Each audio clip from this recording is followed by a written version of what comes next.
There is a strange thing that happens to a man after his marriage ends. For the first year, he looks broken, tired eyes, a little lost. Maybe he's gained weight, maybe he's lost it. He isn't posting much online. He isn't talking about himself much at all. And then, somewhere between year 2 and year 4, something shifts. He starts standing differently. He starts speaking slower, like he's no longer in a hurry to be understood. He stops asking for permission to take up space in a room. And women who wouldn't have looked at him twice 5 years ago, suddenly can't stop looking at him now.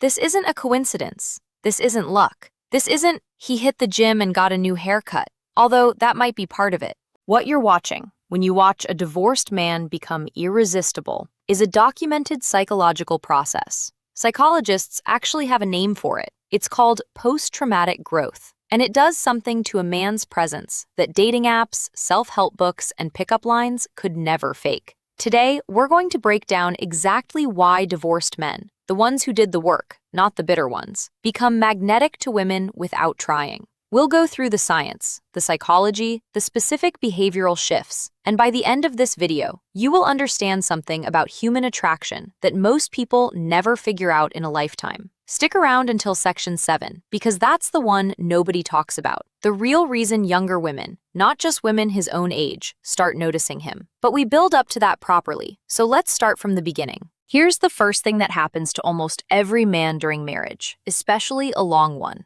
He starts performing. He performs the role of provider. He performs the role of husband. He performs calm when he's not calm, confidence when he's uncertain, agreement when he actually disagrees. Slowly, over years, the real man gets buried underneath a stack of roles he's playing for an audience of one person who, eventually, stops being impressed by the performance anyway. Psychologists who study identity, people like Erik Erikson, who mapped out the stages of adult development, talk about something called identity foreclosure. That's when a person commits to an identity, a role, a version of themselves, without ever actually exploring who they are underneath it. Marriage, especially marriage entered into young, can accelerate this. A man becomes a husband before he's finished becoming himself. Divorce ends the performance. Not gently, not kindly. It ends it the way a stage collapsing ends a play, mid-sentence, no warning, no bow. And for the first year or so, that's devastating. This is the part nobody glamorizes, and we're not going to glamorize it here either.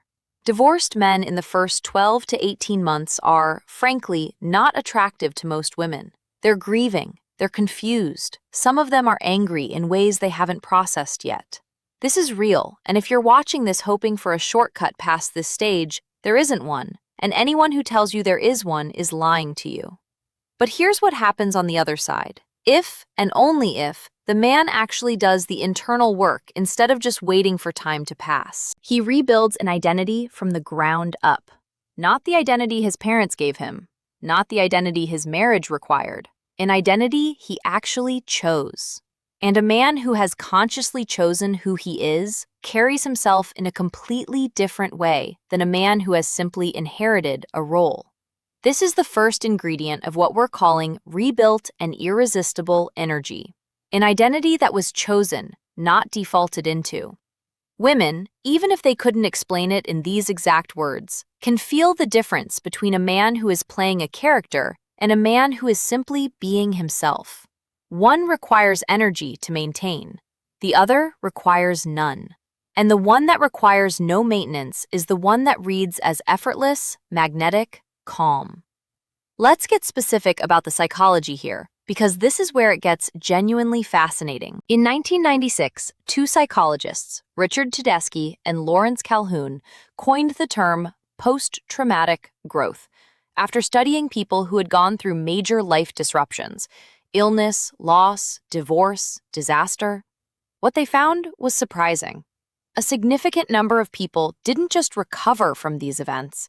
They came out the other side reporting a better quality of life than before the crisis ever happened. Not because the crisis was good, because the crisis forced a kind of psychological renovation that most people never do voluntarily.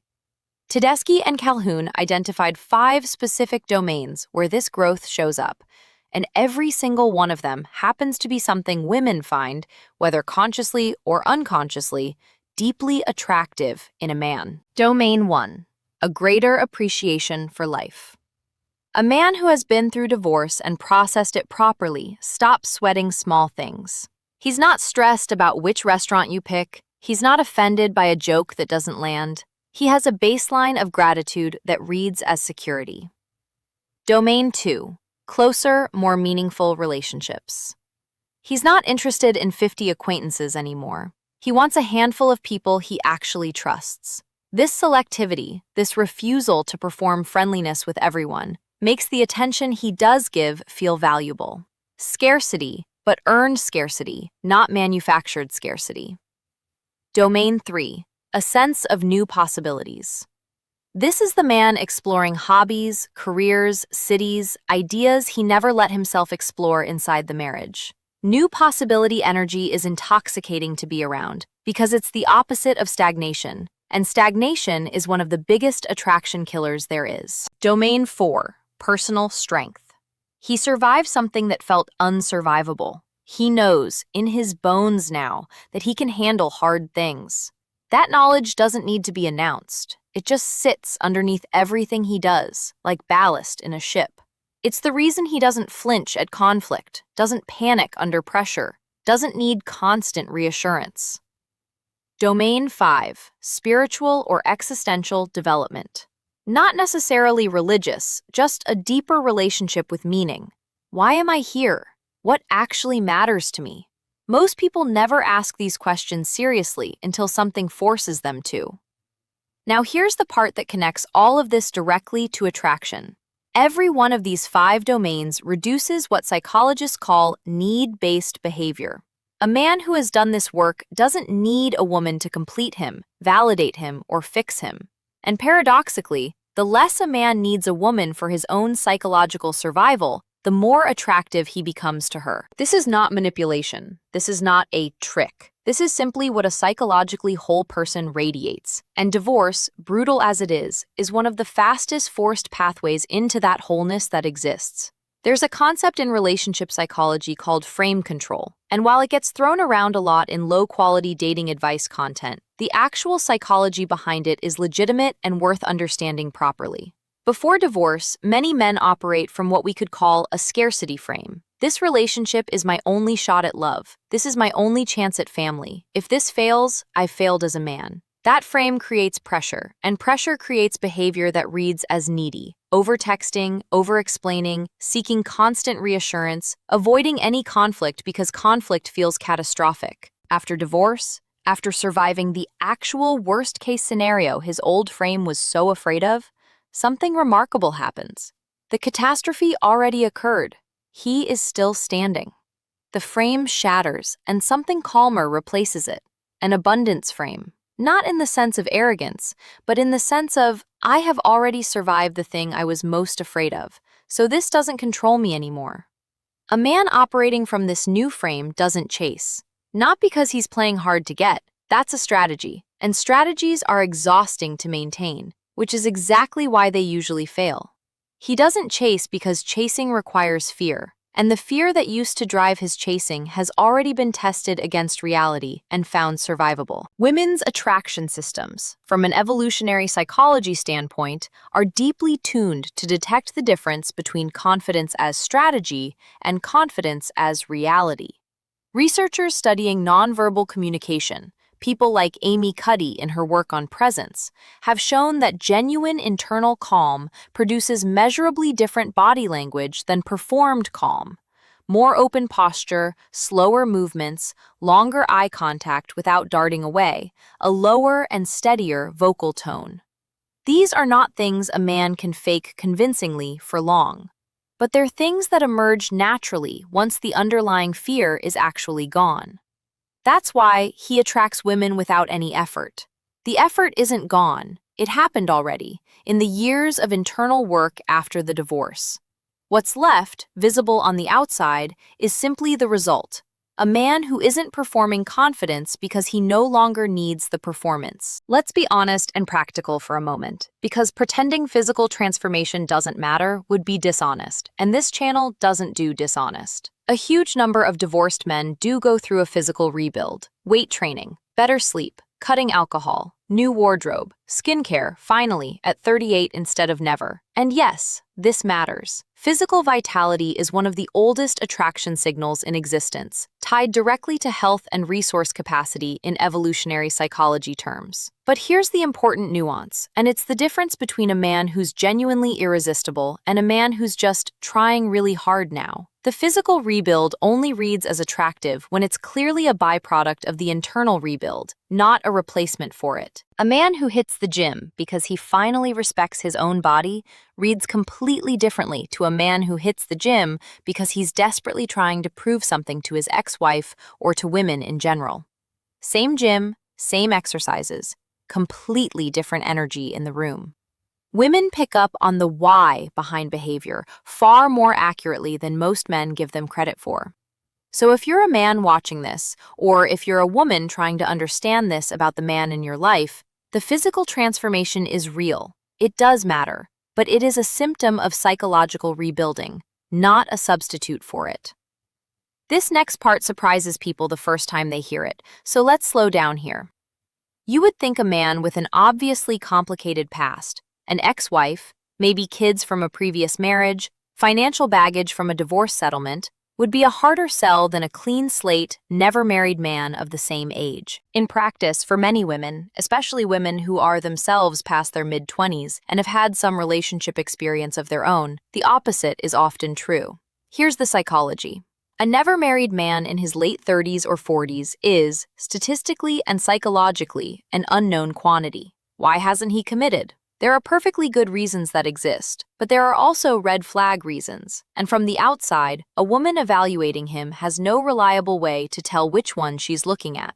A divorced man, on the other hand, is a known quantity. He has demonstrated, factually, that he is capable of long-term commitment. He has been tested by real life, shared finances, shared decision-making, possibly co-parenting, in ways a never-married man simply hasn't. Whatever went wrong in his marriage, the evidence exists that he tried, that he built something, that he stayed through difficulty for however long the marriage lasted. This creates what psychologists studying trust formation call a track record effect.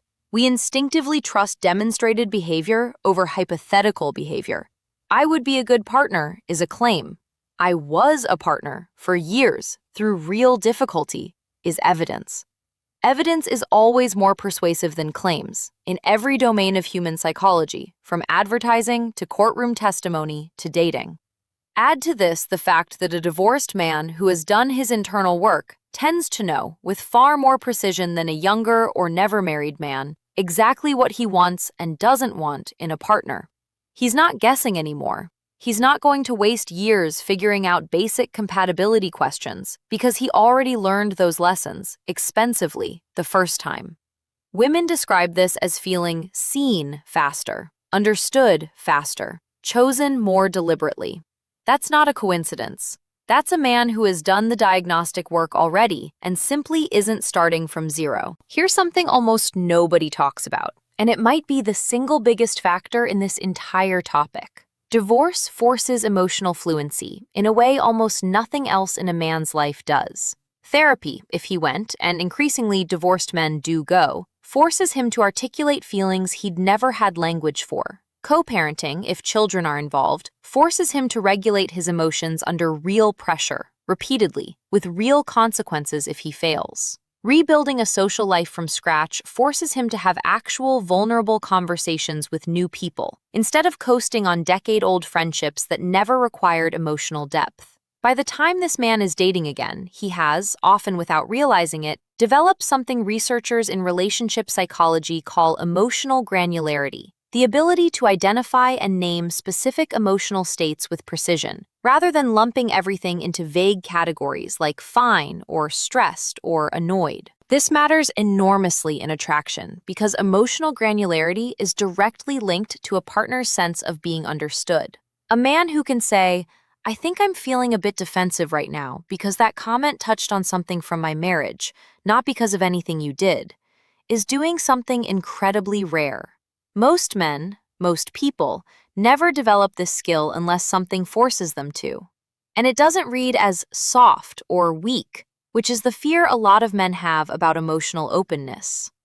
Combined with everything we've covered in sections 1 through 5, the chosen identity, the abundance frame, the physical vitality, the track record, emotional fluency reads as strength under control.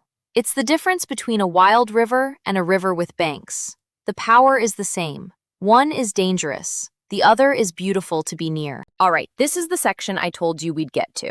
Why do younger women, women without any divorce history of their own, sometimes find rebuilt divorced men more attractive than men their own age? The honest psychological answer involves the concept called relative maturity gap perception. In a woman's 20s, she is often surrounded by men who are still, developmentally, mid-identity formation, Erickson's stage again, still figuring out who they are, still performing confidence they haven't earned yet, still prioritizing status-seeking behaviors over depth. A rebuilt, divorced man in his late 30s or 40s, who has been through the 5 domains of post-traumatic growth we discussed in Section 2, is operating from a completely different developmental stage. He's not trying to figure out who he is anymore. He already went through that, expensively, and came out the other side. To a woman in her 20s who is tired of unfinished men, this reads not as older, but as finished in the best sense of the word. Stable, legible, done with the guessing games phase of life that so many of her peers are still stuck in. This isn't about younger women wanting a father figure, which is the lazy explanation people often reach for. It's about maturity matching. Psychological age and chronological age are not the same thing. And a lot of rebuilt divorced men, chronologically 40, are psychologically further along than plenty of never-married men, chronologically 28. Some women can sense this gap immediately, and they gravitate toward it, not because of trauma or daddy issues, but because emotional maturity is, quite simply, one of the most attractive traits a human being can have, at any age, in any dating pool, in any culture that's ever been studied. Now, before we wrap up, I have to be honest with you about something, because a channel that only tells you the flattering half of a story isn't actually helping you. Everything we've described in this video is what happens when a man does the work. It is absolutely not automatic. Divorce alone does not make a man magnetic. In fact, for a huge number of men, divorce makes them worse, more guarded, more bitter, more prone to generalizing all women based on one relationship that ended badly. Bitterness is instantly detectable, and it repels people just as powerfully as the qualities we've described attract them. The men who become irresistible after divorce are the ones who treated the divorce as raw material for growth, instead of as a wound to nurse forever. They went to therapy, or they read seriously, or they had honest conversations with people who challenged them. They took responsibility for their half of what went wrong, instead of building an entire identity around being a victim. That distinction, growth versus grievance, is the entire hinge this whole video swings on. So if you're watching this as a woman trying to understand a man in your life, look for the evidence of actual internal work, not just the surface-level signs of, he seems fine now. And if you're watching this as a man, hoping this applies to you, none of this comes from waiting. It comes from doing the uncomfortable work, on purpose, for years, with no guarantee it will lead anywhere in particular, and discovering, almost as a side effect, that it led here. So that's the real psychology behind why divorced men, the ones who actually rebuilt themselves, become attractive without seeming to try at all. It was never really without effort. The effort just happened privately, in years nobody was watching, long before anyone else got to see the result. If this video helped you understand someone in your life a little better, or understand yourself a little better, do me a favor and hit subscribe, because we go deep into psychology like this multiple times a week. And I promise you, some of the topics coming up next will surprise you even more than this one did. Drop a comment and tell me, have you noticed this shift in someone you know? I read every single one. I'll see you in the next video.